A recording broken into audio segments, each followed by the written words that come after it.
BCN news కి స్వాగతం. నేను సంధ్య. ముందుగా ముఖ్యాంశాలు.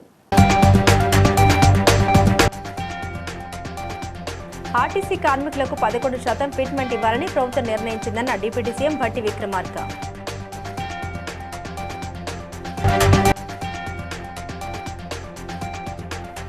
నర్సాపూర్ మున్సిపాలిటీలో నూతనంగా నిర్మించిన ఇందిరమ్మ ఇళ్ల గృహ ప్రవేశంలో పాల్గొన్న మంత్రి వివేక్ వెంకటస్వామి.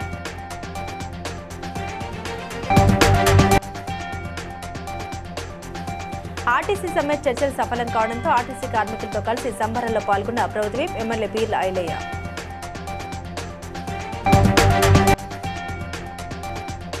ప్రపంచ మలేరియా వ్యతిరేక దినోత్సవ అవగాహన కార్యక్రమంలో పాల్గొన్న షేర్లింగంపల్లి ఎమ్మెల్యే అరికపూడి గాంధీ.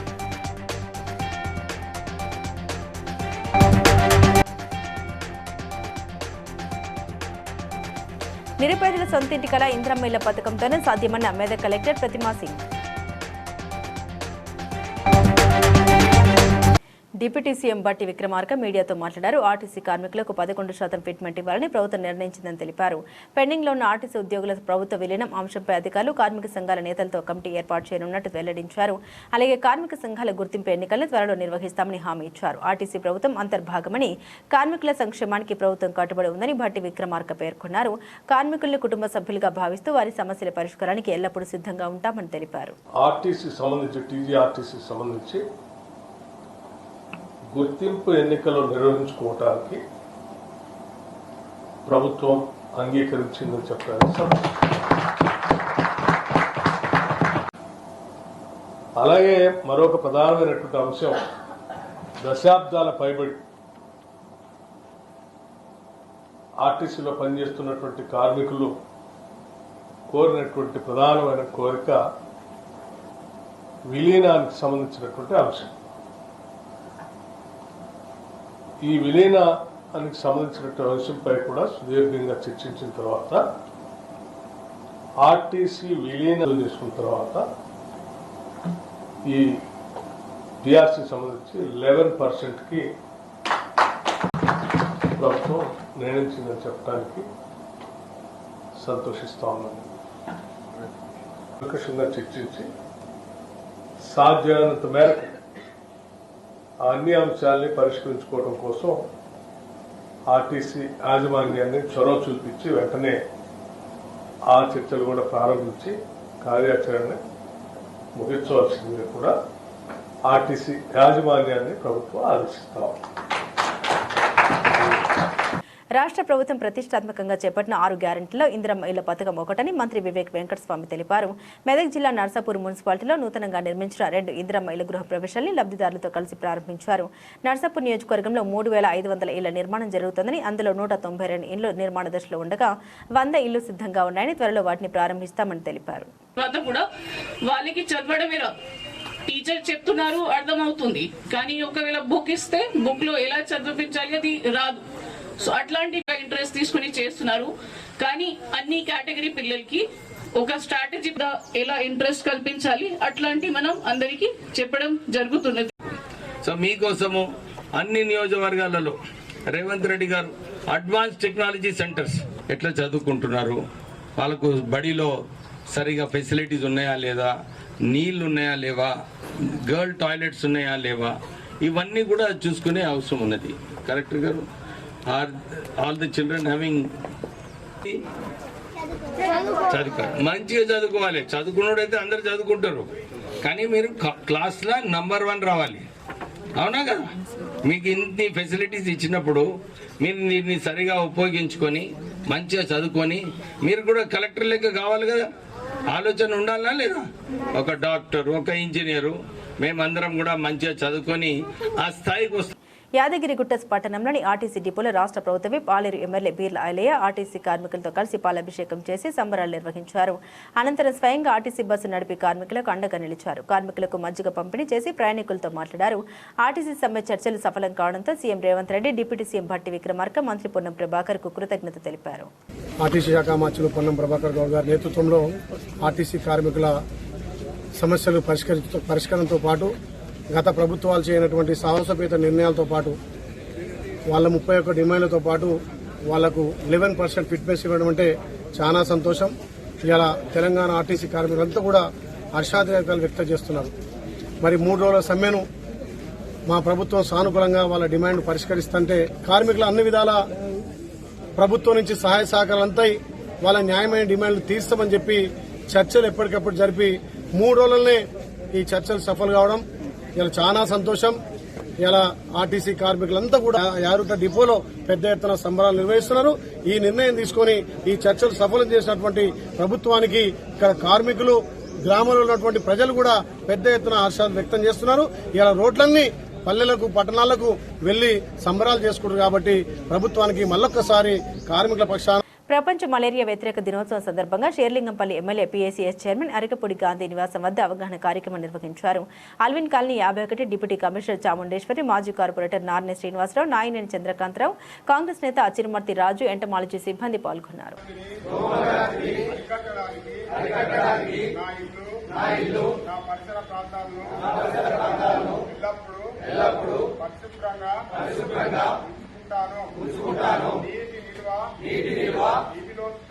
మలేరియా లక్షణాలు కనిపిస్తే వెంటనే వైద్యుని సంప్రదిస్తాను. ఆరోగ్యకరమైన మరియు మలేరియా లేని సమాజం కోసం నా వంతు కృషి చేస్తానని నివారిద్దాం.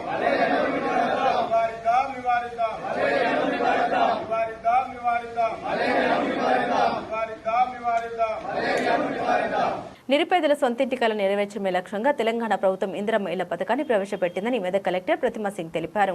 మెదక్ మండలం శివాయపల్లి గ్రామంలో శుక్రవారం పండుగ వాతావరణంలో నిర్వహించిన లబ్ధిదారుల గృహ ప్రవేశ కార్యక్రమంలో కలెక్టర్ పాల్గొన్నారు. ఈ సందర్భంగా ఇందిరమ్మ గృహాన్ని ఆమె ప్రారంభించారు.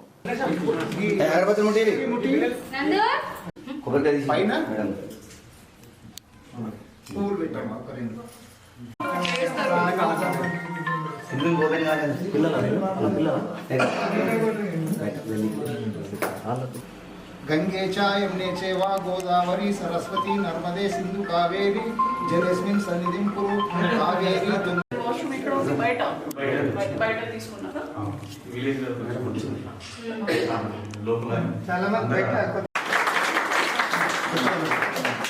కాకినాడ జిల్లాలో పెట్రోల్ డీజిల్ నిల్వలు తగినంతగా ఉన్నాయని జాయింట్ కలెక్టర్ అపూర్వ భరత్ తెలిపారు. కలెక్టరేట్లో నిర్వహించిన మీడియా సమావేశంలో మాట్లాడారు. జిల్లాలో సరఫరా యథావిధిగా కొనసాగుతోందని, తప్పుడు ప్రచారాన్ని నమ్మి ప్రజలు ఆందోళన చెందాల్సిన అవసరం లేదన్నారు. 160 పెట్రోల్ బంకుల వద్ద అధికారులతో నిత్య పర్యవేక్షణ కొనసాగుతుందని, అక్రమ నిల్వలు లేదా బ్లాక్ మార్కెట్ విక్రయాలు గుర్తిస్తే కఠిన చర్యలు తీసుకుంటామని హెచ్చరించారు.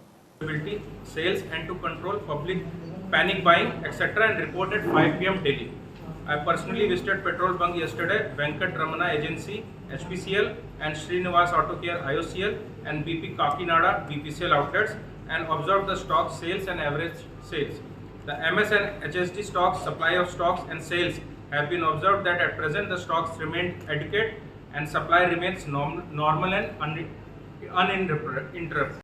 కలెక్టర్ కంప్లైంట్స్ ఏమైనా ఉంటే కానీ ఇష్యూస్ ఎట్నే రిజాల్వ్ చేసేటట్టుగా చర్యలు తీసుకోవడం జరుగుతుంది. ఈరోజు మనం ఇచ్చిన ఏదైతే అధికారులు తహసీల్దార్స్ ఎంపీడీఓస్ ఏదైతే సార్ ఇచ్చిన ఉత్తర్వుల ప్రకారం అయితే ఆ ఉత్తర్వుల ప్రకారం ప్రతి ఒక్కరు కూడా ఫీల్డ్లో ఉండి వారు పెట్రోల్ బంక్లో ఏదైనా ఇష్యూస్ లేకుండా రిజాల్వ్ చేస్తారంటే స్టాక్ విషయానికి వస్తే దీనివల్ల ఏమవుతుందంటే ప్రతి ఒక్కరు కూడా వాలంటీర్కి పెట్రోల్ బంకుల దగ్గర వస్తున్నాయి. యాక్చువల్గా 2000 లీటర్లు పెట్రోల్ బంక్ ఇచ్చినప్పుడు ఆ 2000 లీటర్లో ప్రతిరోజు యూసేజ్ ఉంటే అంతే మనకి ఆయిల్ కంపెనీలు పంపిస్తూ ఉంటారు. ఇక వాళ్ళని మేము పట్టుకుని వాళ్ళ మీద కూడా కేసు నమోదు చేయడం జరుగుతుంది. అట్లా చేయొద్దని చెప్పి మనం చేస్తున్నాం. ఎంత అవసరం ఉంటే అంతే తీసుకోవాలి. ఎక్సెస్ తీసుకున్నాం మళ్ళీ డైవర్షన్ చేయడం మళ్ళీ అమ్మటం అట్లాంటివి చేయొద్దని చెప్పి తెలియజేస్తున్నాం. మన జాయింట్ కలెక్టర్ గారు ఎప్పటికప్పుడు వాట్సాప్ గ్రూప్ ద్వారా అయితేనే మాకు ఆయిల్ కంపెనీ సేల్స్ ఆఫీసర్ ద్వారా అయితే అందరితో కూడా ఎప్పుడు పర్యవేక్షిస్తున్నారు. నిరంతరం కంటిన్యూ అవుతుంది. ములుగు జిల్లాలో వరి ధాన్యం మొక్కజొన్న కొనుగోలు వెంటనే ప్రారంభించాలని తెలంగాణ రాష్ట్ర రైతు సంఘం జిల్లా ప్రధాన కార్యదర్శి ఎండి అమ్జద్ పాషా డిమాండ్ చేశారు. 20 రోజులుగా రైతులు కేంద్రాల్లో ధాన్యం ఆరబోసి ఎదురు చూస్తున్న ప్రభుత్వం ఒక్క గింజ కూడా కొనలేదన్నారు. తక్షణమే కొనుగోలు చేపట్టకపోతే రైతులతో కలిసి 163 జాతీయ రహదారిపై ధర్నా చేస్తామని హెచ్చరించారు.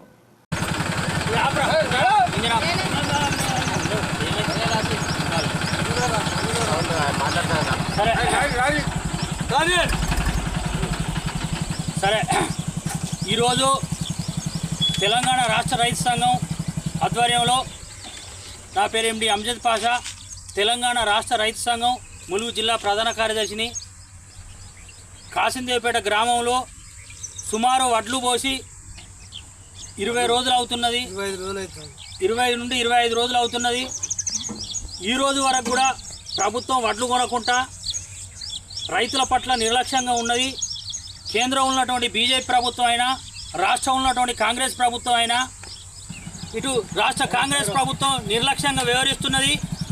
అదేవిధంగా సన్నధాన్యానికి బోనస్ ఇవ్వాలి. ఇప్పటికే ఓ పక్క వాతావరణ శాఖ దాదాపు 1వ తారీఖు వరకు వర్షాలున్నాయని, మే 1వ తారీఖు వరకు వర్షాలున్నాయని చెప్తున్నది.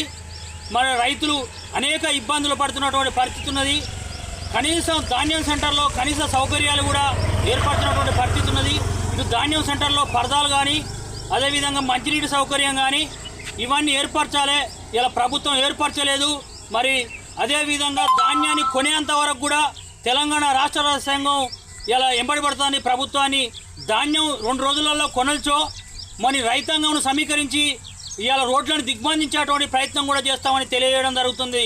ఇలా ములుగులో ఉన్నటువంటి 163 జాతీయ రహదారిని కూడా ఈ మండలంలో ఉన్నటువంటి రైతాంగం, జిల్లాలో ఉన్నటువంటి రైతాంగం అందరూ ఐక్యమై ధాన్యాన్ని కొనుగోలు అంతవరకు ఇటు మొక్కజొన్న అయినా వరి ధాన్యానైనా. కాళేశ్వరం ప్రాజెక్టు అంశంలో మాజీ సీఎం కేసీఆర్, మాజీ మంత్రి హరీష్ రావుపై చర్యలు తీసుకోవద్దన్న హైకోర్టు తీర్పుపై బీఆర్ఎస్ నేత నగేష్ ముదిరాజ్ హర్షం వ్యక్తం చేశారు. ఇందిరా పార్క్ ధర్నా చౌక్ వద్ద మాట్లాడారు. ఇది కాంగ్రెస్ ప్రభుత్వానికి చెంపపెట్టు లాంటిదని అన్నారు. బీజేపీ, కాంగ్రెస్ కలిసి అటెన్షన్ డైవర్షన్ రాజకీయాలు చేస్తున్నాయని విమర్శించారు. కాంగ్రెస్ రివెంజ్ పాలిటిక్స్ మానుకుని ప్రజా సమస్యపై దృష్టి పెట్టాలని సూచించారు.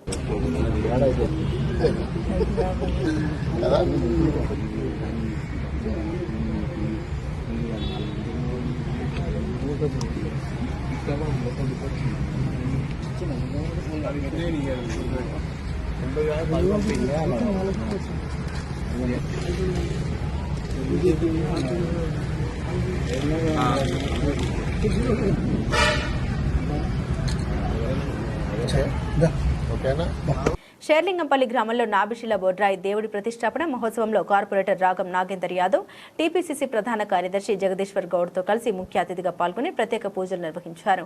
గ్రామ దేవతల ఆశీస్సులు ప్రజలపై ఉండాలని ఆకాంక్షించారు. ఉత్సవాల్లో పోతురాజుల విన్యాసాలు, ప్రత్యేక పూజలతో గ్రామంలో ఆధ్యాత్మిక వాతావరణం నెలకొంది.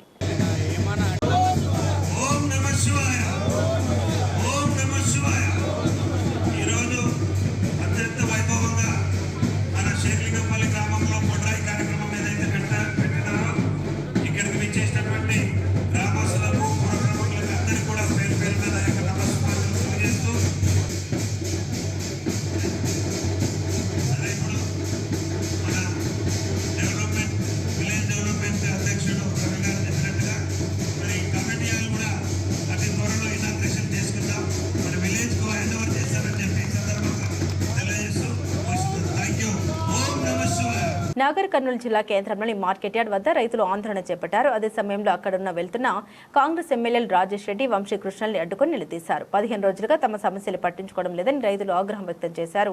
మార్కెట్ యార్డుకు వచ్చి సమస్యలు పరిష్కరిస్తామని చెప్పి రాకుండానే వెళ్లిపోయారని అసహనం వ్యక్తం చేశారు.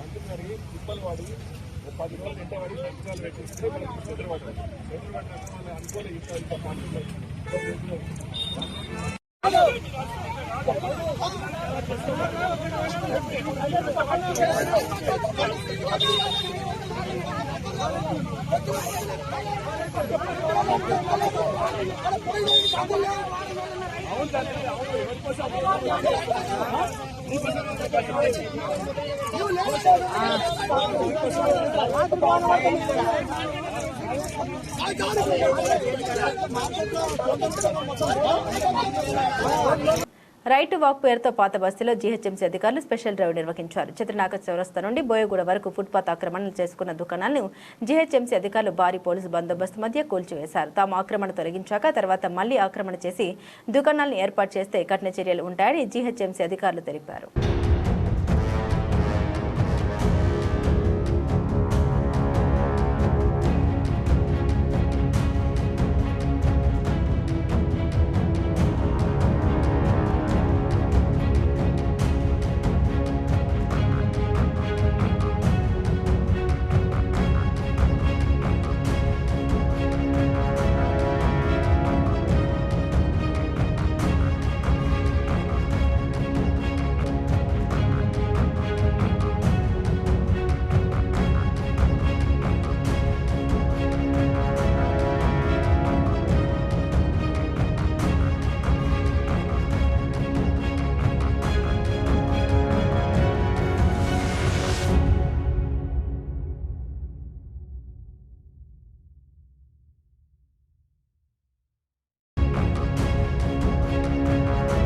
నల్గొండ జిల్లా దేవరకొండ మండలం తాటికొల్లు గ్రామంలో పోలీసుల పేరుతో దళారులు బస్సులకు పాల్పడుతున్నారని ఆరోపణ కలకలం రేపుతున్నాయి.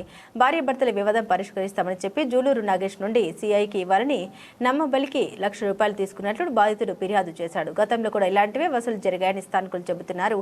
ఈ ఘటనపై సీఐకి ఫిర్యాదు చేయక పూర్తి స్థాయిలో విచారణ చేసి చర్యలు తీసుకుంటామని అధికారులు హామీ ఇచ్చారు. నా పేరు జూలూరు నాగేష్, తాటికొల్లు గ్రామం. గత వారం రోజుల కింద నా భార్యాభర్తల పంచాయతీ ఉండే. దేవరకొండ సిఐ పేరు చెప్పి రేణుగౌడ్ ₹1,00,000 తీసుకుండు.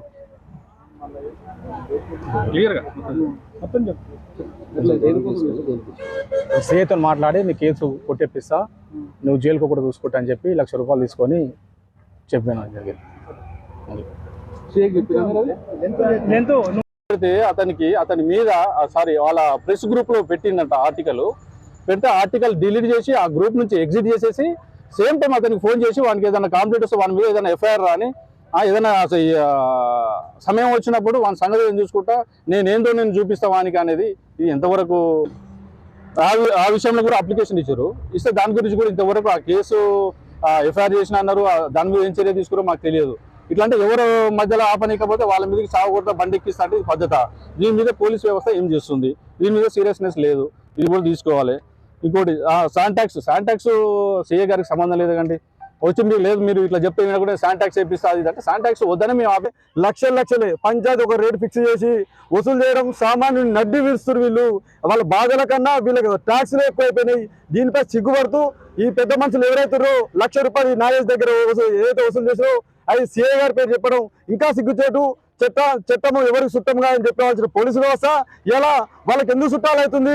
మీ బాధితునికి ఎందుకు న్యాయం చేయలేకపోతుంది సీఏ గారు అని చెప్పేసి మేము తాటికొల్లు ప్రజానికి వెళ్ళి మేము ప్రశ్నిస్తున్నాం. హైదరాబాద్ లో ఆటో డ్రైవర్లు రోడ్డెక్కి ఎంజే మార్కెట్ చౌరస్తాలో నిరసన చేపట్టారు. ఆటో మీటర్ ఛార్జీలు పెంచాలని, జిల్లా ఆటోలకు హైదరాబాద్ లో అనుమతి ఇవ్వదని డిమాండ్ చేశారు. సీఎం డౌన్ అంటూ నినాదాలు చేశారు. గంటకు పైగా కొనసాగుతున్న ధర్నాతో భారీగా ట్రాఫిక్ నిలిచిపోయింది.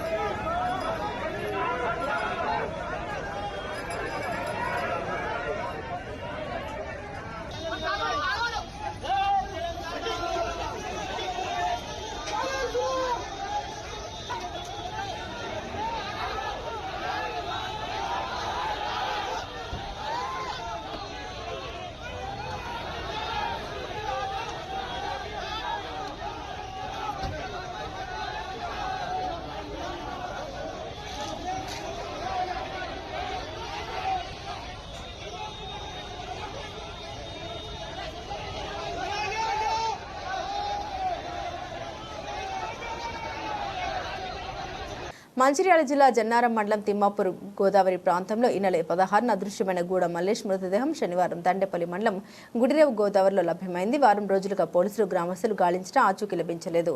మృతదేహం బయటపడడంతో ఇది ప్రమాదమా హత్యనా అనే కోణంలో పోలీసులు దర్యాప్తు చేస్తున్నారు. కుటుంబంలో తీవ్ర విషాదం నెలకొంది.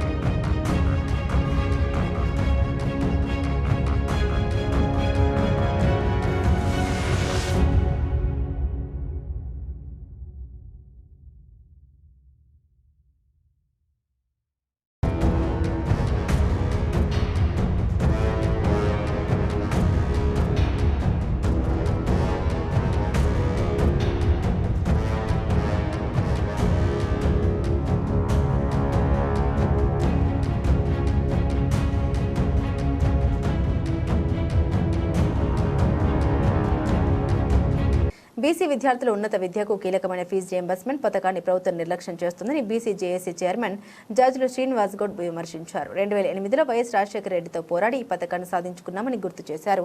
తెలంగాణ ఏర్పడ్డ తర్వాత టీఆర్ఎస్ నుండి ప్రస్తుత కాంగ్రెస్ ప్రభుత్వం వరకు పథకం అమల్లో నిర్లక్ష్యం కొనసాగుతుందన్నారు. బకాయిలు విడుదల కాకపోవడంతో విద్యార్థులు ఇబ్బందులు పడుతున్నారని ప్రభుత్వం వెంటనే స్పందించాలని డిమాండ్ చేశారు.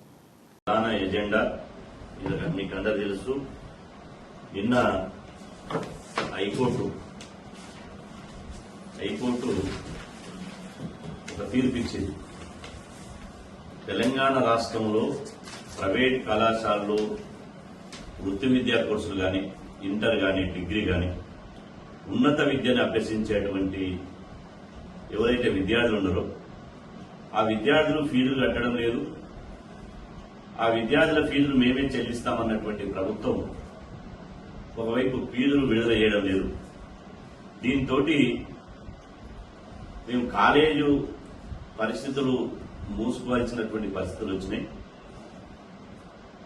పాఠాలు చెప్పే పంతులకు కూడా ఇవాళ జీతాలు ఇవ్వలేనటువంటి పరిస్థితి ఏర్పడింది. కాబట్టి మమ్మల్ని విద్యార్థుల నుండి ఫీజులు వసూలు చేసుకున్నటువంటి అవకాశం ఇవ్వండి అని 15 ఇంజనీరింగ్ కాలేజీలకు సంబంధించిన వాళ్ళు హైకోర్టులో కేసు వేయడం జరిగింది. ఈ హైకోర్టులో కేసు వేసిన తర్వాత సుదీర్ఘంగా రాష్ట్ర హైకోర్టు విచారించి నిన్న గత ఉమ్మడి ఆంధ్రప్రదేశ్ పాలనే నయం అనిపిస్తుంది. ఉమ్మడి ఆంధ్రప్రదేశ్ లో కూడా బీసీలకి ఇంత అన్యాయం జరగలే. తెలంగాణ వచ్చింది బీసీలను బలి తీసుకోవడానికి ఎలా అనిపిస్తుంది. ఇప్పుడు పదవులలో వాటా ఇవ్వలే, ఎమ్మెల్యే టికెట్ ఇవ్వలే, నిన్నగాక మొన్న జీవో నెంబర్ 6 తీసి అన్వర్స్మెంట్ కూడా ఇవ్వడం లేదు. ఇవాళ ఫ్యూచర్ సిటీ దానికి కోట్లు పెడతాం, మూసీ సుందరీకరణకు 1,00,000 కోట్లు పెడతాం, గాంధీ సరోవర్ ప్రాజెక్టు చేపడతాం, గాంధీ విగ్రహానికి 600 కోట్లు పెడతాం. అర్థ సొమ్మాలు దానం చేసినట్టు మీ ఇష్టం అనుకుంటురా? ఎవడడిగిన మూసీ ఏమని మిమ్మల్ని? గాంధీ విగ్రహానికి 600 కోట్లు ఉంటాయి కానీ పిల్లల ఫీజుల రియంబర్స్మెంట్ పెట్టడానికి ఇవాళ 750 కోట్లు ఇవ్వలేరా? అంత దద్దమ్మ ప్రభుత్వమా? అంత చేతగాని ప్రభుత్వమా? దద్దమ్మ ప్రభుత్వం, చేతగాని ప్రభుత్వం అయితే మీరు దిగిపండి, తక్షణమే దిగిపండి. విద్యార్థులు తలుచుకుంటే, నేను చివరగా చెప్తున్నాం, విద్యార్థులు తలుచుకుంటే పెనుమంటలై నిప్పు కణకలై నిధులమల్లి జనార్దన్ రెడ్డి ముఖ్యమంత్రి పీఠాన్ని ఎట్ట కూలగొట్టిరో, ఫీజులు ఇవ్వకపోతే మీ పీఠాలను కూలగొట్టడానికి ఈ విద్యార్థులకు సిద్ధంగా ఉంటుందని చెప్పి హెచ్చరిస్తున్నా. సిద్దిపేట జిల్లా హుస్నాబాద్ లో ట్రాఫిక్ నిబంధన పాటించాలని వాహనదారులకు ట్రాఫిక్ పోలీసులు వినూత్నంగా అవగాహన కల్పిస్తున్నారు. Traffic constable Mogila Nayak hand mic ద్వారా పాట రూపంలో ప్రధాన కూడలలో నిబంధన తెలియజేస్తున్నారు. వేగం కన్నా ప్రాణం మిన్న అంటూ మద్యం సేవించి వాహనాలు నడపవద్దని, లైసెన్స్ తప్పనిసరిగా కలిగి ఉండాలని, ద్విచక్ర వాహనాలపై 2కి మించి ప్రయాణించవద్దని సూచిస్తున్నారు.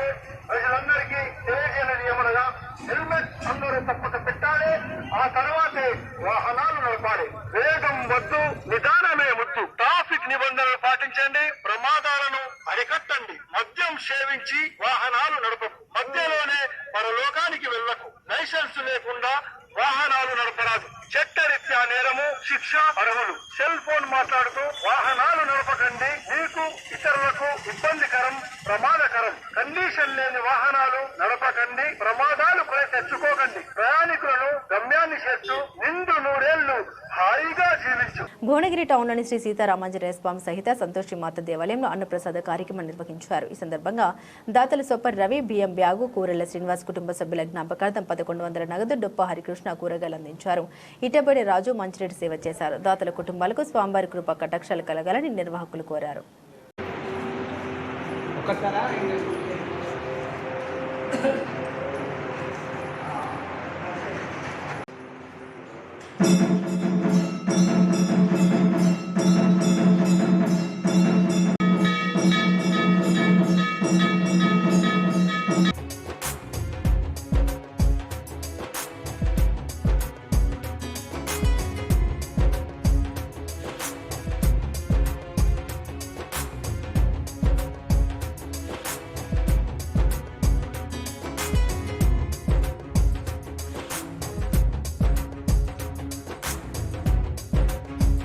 సంగారెడ్డి జిల్లా అమీన్పూర్ పరిధిలోని బీరంగూడ శ్రీ బ్రహ్మరాంబిక సహిత మల్లికార్జున స్వామి ఆలయంలో భక్తులు అమ్మవారికి 5 తులాల బంగారు హారం సమర్పించారు.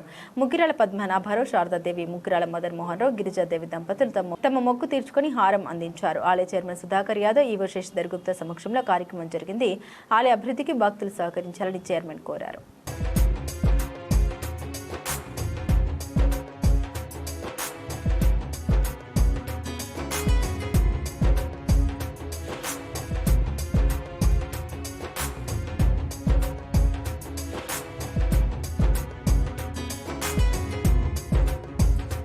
బల్కంపేట రేణుక ఎల్లమ్మ అమ్మవారి ఆలయంలో ప్రత్యేక పూజలు ఘనంగా నిర్వహించారు. తెల్లవారుజామున అభిషేకం అనంతరం పుష్పాలతో అలంకరణ చేపట్టగా భక్తులు పాల్గొని అమ్మవారిని భక్తి శ్రద్ధలతో దర్శించుకున్నారు.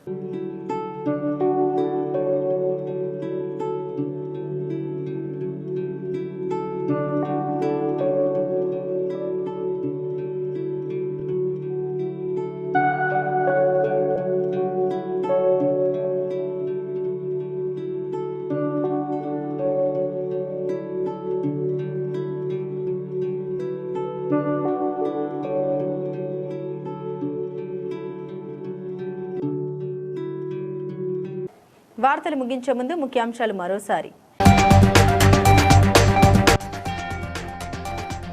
ఆర్టీసీ కార్మికులకు 11% ఫిట్మెంట్ ఇవ్వాలని ప్రభుత్వం నిర్ణయించిందన్న deputy CM Bhatti Vikramarka.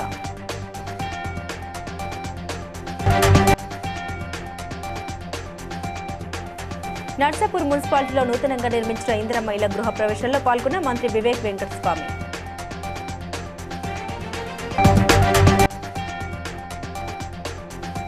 RTC సమ్మె చర్చలు సఫలం కావడంతో ఆర్టీసీ కార్మికులతో కలిసి సంబరాల్లో పాల్గొన్న ప్రభుత్వ విప్ ఎమ్మెల్యే పీర్ల ఐలయ్య.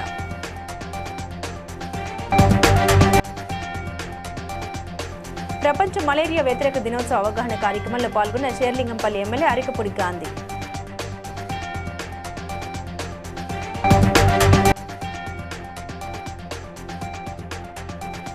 నిరుపేదల సొంతింటి కళ ఇందిరమ్మ ఇళ్ల పథకంతోనే సాధ్యమన్న మెదక్ కలెక్టర్ ప్రతిమా సింగ్.